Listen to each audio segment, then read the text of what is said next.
Hi, greetings. It's me, Dr. Paul Gerhardt, and I want to talk about unique formats and occasions for public speaking. Now, some of you may get asked to come and do a special short presentation or be a keynote speaker, but then there will be other times when you're just asked to stand up and say a few things. And so hopefully you'll find this short video helps you be able to understand some general rules for being able to answer questions appropriately or do introductory speeches or receive presentation acceptances for maybe an award or recognition for something, or maybe you're giving a tribute to somebody. And then we'll talk a little bit about after dinner speeches and then using humor. So hopefully you'll find this video helpful as you develop your repertoire for public speaking. So control is one of those things that every speaker really needs to consider. Let's face it, you do not control people, but you do have the power to influence every situation with how you are. So some general rules to consider is that speakers really must stay in control of the communication situation. You have to recognize who the audience is, you have to recognize what kind of materials that you have, and especially time restrictions. People really expect things to start on time and finish on time. So you have to be very, very clear on how much time do I have? When do I need to be done? How much time is expected in situations like this? I can remember being asked to be the graduation speaker at a local college here, and they said, well, generally these things are about 25 to 30 minutes, and so I really had to think about who the audience was and what kinds of things that I could say to bring value to the group that was graduating. So I gave some general tips about success that I've found in my career, and then I also brought it back to remembering and reminiscing about what I did in college and how I used what I learned in college, because I thought that would be helpful to my audience. So we have to really learn to be able to speak at the proper pace, and so people learn faster and better when they have a feeling that they are being involved in the speech. The speech really is about your audience. So speak at a pace where people can receive it, really be able to reflect on what it is that you're saying, and feel like there's some participation taking place if possible. Sometimes there'll be open forums, and you need to really be able to be open to answering questions along the way. And so sometimes you're not going to be the only presenter. Maybe there'll be a panel of other presenters, and so you have to recognize who is in that panel with you and be able to show honor and respect to those individuals. You should not be the only person talking, or it should not be all about you. I call those people jackasses. Everybody deserves to be shown respect, and you have the power to influence the way that those conversations go too, even if you're on a panel. So some general rules are that you have to really understand the occasion, the subject, and who your audience is. If you want to be an effective presenter, really remember what the topic is. Why are they here? And who is that audience in particular? And how can you make sure that you're giving your audience something of value? Also, Dr. Covey talks about beginning with the end in mind, and I love that philosophy. In doing so, you got to be proactive and anticipate questions that might be asked. Try to be sincere when you answer things. You know, if that's not a way that you usually are, remember that relationships are really formed when the other person knows that you truly care. So do try to make sure that you are sincere and authentic in your response to other people, and remember to honor other people by showing respect, by really considering who you're talking to. Also recognize that you may have a lot of different people in your audience, so take a visual look at who your audience is and try to show respect to the rest of the audience too. You need to know that you don't need to know everything. You're human, and we're all human. And we know, at least on some level of consciousness, that we have a limited bit of knowledge. So don't try to argue or win in a conversation. Sometimes you might just leave it as, wow, that goes beyond my area of expertise. That's a great question. I'm wondering if anybody else knows the answer to that. Thank you for asking that. I hadn't thought about that before. So being a graceful person really is something that in the longer run, I think most people truly would respect. So you don't have to win every conversation. It doesn't have to be an argument. Sometimes you might actually have to encourage people to participate in an open forum, and you do that by your way of being, helping people go, hey, are there any other questions that you thought about? Today we're talking about this particular topic. What do you think? And so really being able to remind people why that they're there and encourage people to participate. Usually there are other people that are like, yeah, here's a cool opportunity. I really want to take advantage of this. I'll help get things going. Most people really are good people that want to help out. And so I think if you really start with that mindset, you could really help create a powerful synergistic situation. So here's some general rules for answering questions, and you might want to write these down. If you are in a public speaking situation where people are asking questions, and that's the expectation, do these 5 things. Repeat the question. Let me see if I heard you right. You said this.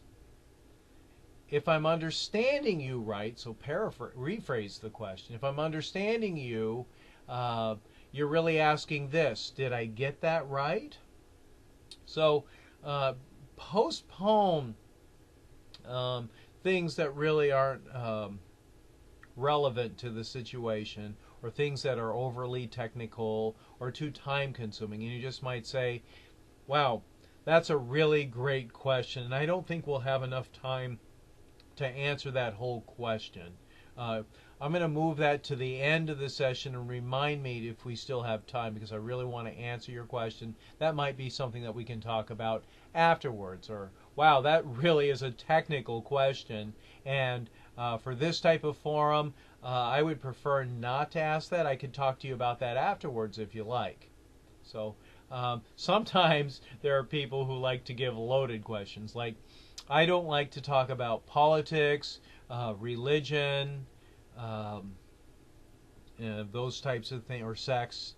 Those types of questions really, they're going to be polarized either way, and bringing in things that are loaded probably isn't going to be the best situation if you are speaking in a forum with people with a lot of different belief systems. So you might even say, wow, that's a loaded question. I would prefer not to answer that question. We could have a conversation afterwards if you want, or I generally don't talk about politics in these types of situations. A very personal topic, and I know we all feel very strongly about those things. So one of the other things that I want to talk about is just be authentic. Don't bluff people. You can't be an expert on everything. I've met people who know everything about everything, and I like to call those people jackasses. Don't be that person. You don't have to know it.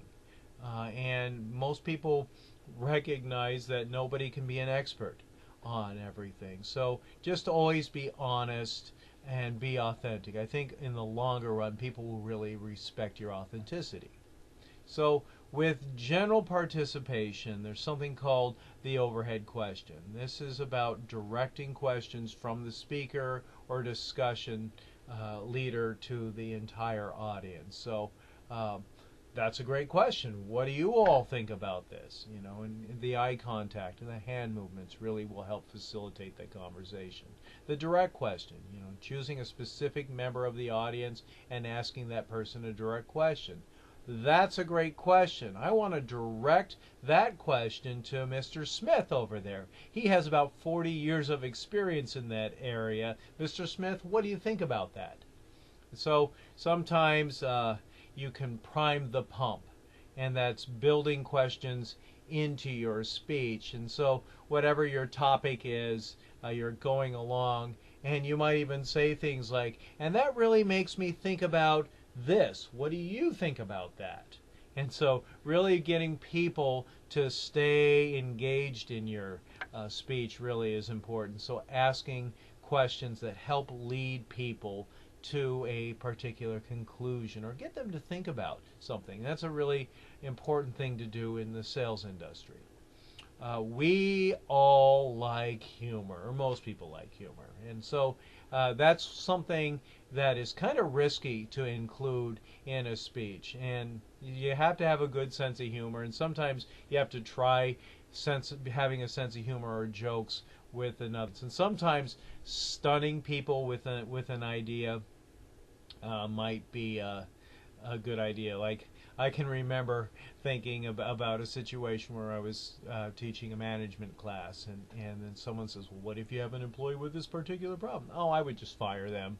And so people, it could be funny because you're giving them an answer that is not exactly expected. And then you say, no, I'm just kidding. Really, I'm just kidding. So let's talk about that. That's a good question. So you have to really use some wisdom when you are using humor in your speech. And so just remember things like politics, sex, and religion. Those really could be topics that, depending on your audience, really could help lighten the load. But then there's going to be those people where you really could offend people. So be really careful about that. You don't want to make what you say inappropriate.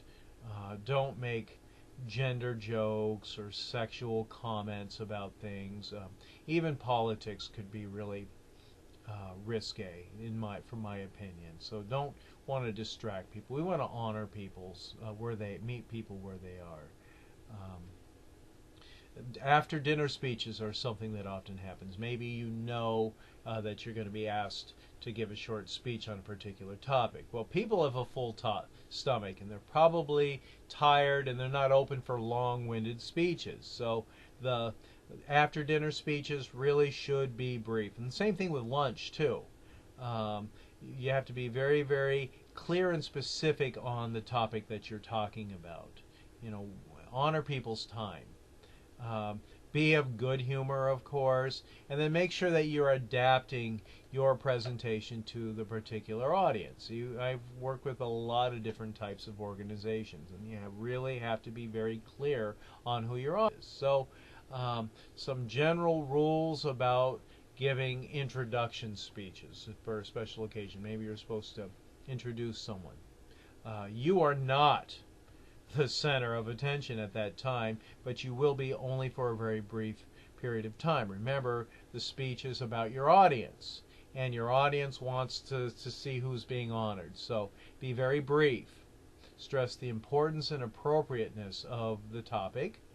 Make sure that you know something about who you're introducing and what their subject matter about. So you might have to do some research. Really consider the audience. Remember, it really is all about the audience. Speak with sincerity and be enthusiastic. You can bring the energy. So that should kind of be your goal, is envision people being hyped up and really anticipating the speaker that you are getting ready to introduce. And then really pay attention to the speaker. So you may be sitting at the same table. Don't be off in space, because people will be watching you too if you're in the same eye range of where the speaker who's presenting. And so you need to make sure that you're showing respect and modeling what you want the audience to do. So in a presentation speech, again, you really should be sincere. You should honor your audience. You should show genuine appreciation and recognition. So I'm really grateful for working with your company. We have some great people that work for the XYZ company here, and many of you people who here have done some phenomenal things, so it's such an honor for me to be able to present to you today. Really make sure that you're very clear on what the occasion is. Today we are honoring such and such, and here's a few things for you to consider about this. When you are giving an acceptance speech, maybe you're receiving an award, remember humility. I continue to say that don't be that jackass, but really be humble about it, and really be brief too. Honor people's times. This is such a great honor for me. I'm deeply humbled by receiving this award and recognition today. There's so many great people here that deserve to be recognized for their hard work and contributions to our organization. And I applaud each and every one of you for your hard work, because if it wasn't for you, none of us would be here today. And so I thank each of you for your thoughtful recognition for this award, and I honor you for your hard work too. Thank you. So really be honorable in your speech and be authentic. People have BS meters deep inside. Sometimes you might be asked to give a speech or a tribute to somebody. And again, I want you to remember, you have to consider the occasion. Think about the style of speaking that you have, that's expected in that type of situation. Be sensitive and understanding about the topic. Make sure that you are very, very clear about the facts, and be fair about it. And so how you deliver your presentation, really you have to envision that and deliver it in a way in which people will receive that. So really be thinking about the big picture in any kind of speech. Think about your audience. So some general rules for handling audience participation. Again, know your occasion, know the subject that you're talking about, have questions ready for people to be considering, and you might ask those kind of questions. Some questions that I would be thinking about is this. Do make sure that when there are people who are asking questions and they're second guessing things that you're talking about, be very thoughtful about how you answer that, and consider the whole audience as you answer your audience participation. Don't act as if you know everything. Nobody likes or respects a know-it-all. You can't win every single argument, and so being humble is one of those things that I think people really would respect. Wow, you have a really good point there. I think you're right about that. And then encourage people to participate. I mean, consider people's times, but you might say, hey, we have a few more questions today. We're talking about this particular topic. What else do you think about this particular topic? Does anyone have any questions? So really being able to engage people in a meaningful way, because it really is about the audience. Some general rules for answering questions, again, and you should have written this down, is repeat the question. Rephrase when necessary. So it sounds like you said this. Did I get that right? Cool. Let me answer that question. Postpone things that really aren't relevant, or things that are time consuming. Label loaded questions. Wow, that's a loaded question. I generally don't talk about politics, or I definitely don't talk about religion in this type of form. If you want to talk about it afterwards, I'd be happy to do that. Or nope, that's totally a question that's loaded that I'm not going to handle here. And then don't bluff people out. You can't know everything about everything. So just say, wow, that's beyond anything that I've researched in my expertise. Great question. Does anyone know the answer to that?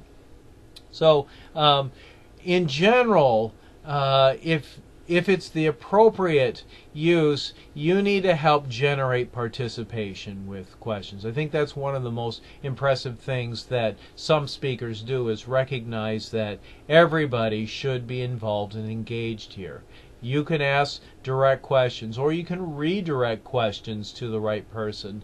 And then sometimes you have to prime the pump, so to speak, by building questions into your speech. So really have the big picture about who your audience is, what is it that kind of outcomes that you'd like to see, and what's really best and most appropriate for the speaking occasion.